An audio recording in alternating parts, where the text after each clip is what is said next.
नमस्कार दोस्तों, प्रदेश के हजारों आउटसोर्स कर्मचारियों के लिए बड़ी और राहत भरी खबर सामने आई है। अब प्रदेश के सभी आउटसोर्स कर्मचारी पंचायत चुनाव लड़ सकेंगे।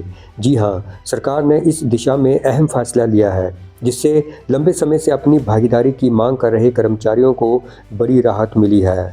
मतलब कि चुनाव लड़ने के लिए अपने गांव जाने वाले आउटसोर्स कर्मचारी की नौकरी पूरी तरह सुरक्षित रहेगी। यानी अगर कोई कर्मचारी पंचायत चुनाव में भाग लेने के लिए अपनी ड्यूटी से जाता है तो उसकी नौकरी पर कोई खतरा नहीं रहेगा। बात करें चुनाव के परिणाम की, तो यदि कोई आउटसोर्स कर्मचारी चुनाव जीत जाता है और पंचायत में प्रधान या अन्य पद पर जिम्मेदारी संभालता है तो वह स्वाभाविक रूप से उस पद पर कार्य करेगा। वहीं अगर वह चुनाव हार जाता है तो उसे अपनी आउटसोर्स वाली नौकरी में वापस लौटने का पूरा अधिकार होगा।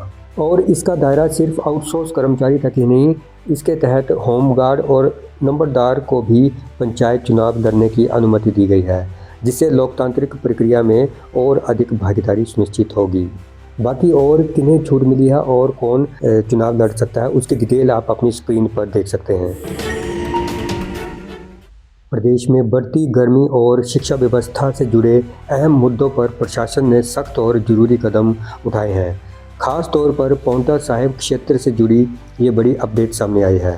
हीट वेव को देखते हुए स्कूलों में बच्चों की सुरक्षा को प्राथमिकता दी गई है। अब स्कूल समय के दौरान तेज धूप में किसी प्रकार की बाहरी गतिविधियों पर रोक लगा दी है। इसमें खेल कूद, प्रार्थना सभाएं और अन्य आउटडोर एक्टिविटी शामिल है। प्रशासन का साफ कहना है कि बच्चों की सेहत से कोई समझौता नहीं किया जाएगा और सभी स्कूलों को इन निर्देशों का सख्ती से पालन करना होगा। साथ ही जिला प्रशासन द्वारा स्कूलों के समय में जो बदलाव किए गए हैं उनका पालन अनिवार्य कर दिया है। यदि कोई स्कूल इन आदेशों की अनदेखी करता है तो उसके खिलाफ सख्त कार्रवाई की जाएगी। वहीं शिक्षा विभाग ने कॉलेजों को लेकर भी बड़ा फैसला लिया है। विभाग ने स्पष्ट किया है कि जिन कॉलेजों में छात्रों की संख्या 75 से कम होगी उन्हें या तो बंद कर दिया जाएगा या फिर अन्य संस्थानों में मर्ज कर दिया जाएगा। इस कदम का उद्देश्य संस्थानों का बेहतर उपयोग और शिक्षा की गुणवत्ता को मजबूत करना बताया जा रहा है। दोस्तों, हमीरपुर से एक अहम खबर सामने आई है, जहां राज्य स्तरीय सम्मेलन में पुलिस सेवानिवृत्त कल्याणकारी संघ ने सरकार के सामने अपनी लंबित मांगों को जोरदार तरीके से उठाया। सम्मेलन में शामिल पूर्व पुलिस कर्मचारियों ने बताया कि साल 2016 से 2022 के बीच कई वित्तीय लाभ अब तक उन्हें नहीं मिल पाए हैं। उनका कहना है कि ये केवल आर्थिक मुद्दा नहीं बल्कि उनके सम्मान और अधिकारों से जुड़ा हुआ विषय है। लंबे समय तक सेवा देने के पश्चात भी अगर उन्हें उनके हक से वंचित रखा जाता है तो ये चिंता का विषय बन जाता है। इसके अलावा मेडिकल बिलों की अदायगी में हो रही देरी को लेकर भी संघ ने नाराजगी जताई। सेवानिवृत्त कर्मचारियों का कहना है कि बढ़ती उम्र में स्वास्थ्य संबंधी जरूरतें ज़्यादा होती हैं। ऐसे में समय पर भुगतान न होना उनके लिए बड़ी परेशानी खड़ी करता है।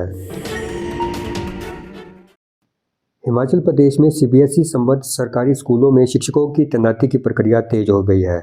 शिक्षा निदेशालय द्वारा जारी प्रेस नोट के अनुसार स्क्रीनिंग टेस्ट में सफल शिक्षकों के लिए काउंसलिंग प्रक्रिया 5 मई 2026 से शुरू की जाएगी। हिमाचल प्रदेश स्कूल शिक्षा बोर्ड ने परिणाम निदेशालय को सौंप दिए हैं। परिणाम में शिक्षकों के प्रदर्शन को सराहनीय बताया गया है।